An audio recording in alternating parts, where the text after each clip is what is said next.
Hallelujah. ವಾಕ್ಯ ನಿಮ್ಮನ್ನು ಬಿಡುಗಡೆ ಮಾಡುತ್ತೆ ಅಂತ ಬೈಬಲ್ ಹೇಳುತ್ತೆ, ನಾನು ಹೇಳಲ್ಲ.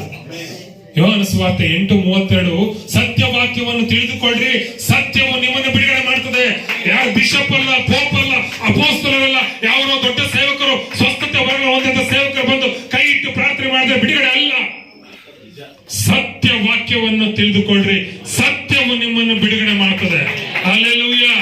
ಯಾರು ಸತ್ಯ, ನಾನೇ ಮಾರ್ಗ, ನಾನೇ ಸತ್ಯ, ನಾನೇ ಜೀವ ಅಂತ ಹೇಳಿದಂತ ಯೇಸುವಿನ ಬಗ್ಗೆ ಸರಿಯಾದ ರೀತಿಯಲ್ಲಿ ಅರ್ಥ ಮಾಡ್ಕೊಳ್ರಿ, ತಿಳಿದುಕೊಳ್ಳ್ರಿ. ಆ ಯೇಸುವಿನ ವಾಕ್ಯಗಳೇ ನಿಮ್ಮನ್ನ ಬಿಡುಗಡೆ ಮಾಡ್ತಾರೆ. Hallelujah, hallelujah. ಇವತ್ತು ಅನೇಕ ಜನರಿಗೆ ಬಿಡುಗಡೆ ಆಗ್ತಾ ಇದೆ, ನಾನು ನೋಡ್ತಾ ಇದ್ದೇನೆ. ಹಲ್ಲೆಲೂಯಾ. ರಿಬಲ ವರ್ಷಂದರ ರಿಗಳ ವರ್ಷಕ್ಕೆ ಬೆರಿಬೆರಿವೆ. ಪವಿತ್ರಾತ್ಮನ ಆಳವಾಗಿ ಕಾರ್ಯ ಮಾಡ್ತಾ ಇದ್ದಾನೆ.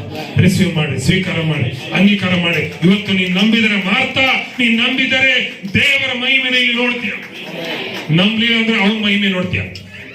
ಕೆಲ್ಸಕ್ಕೆ ಬಾರದವನು, ಹುಚ್ಚನು, ಅವನ ಮಹಿಮೆ ಬೇಕಾ, ದೇವರ ಮಹಿಮೆ ಬೇಕಾ?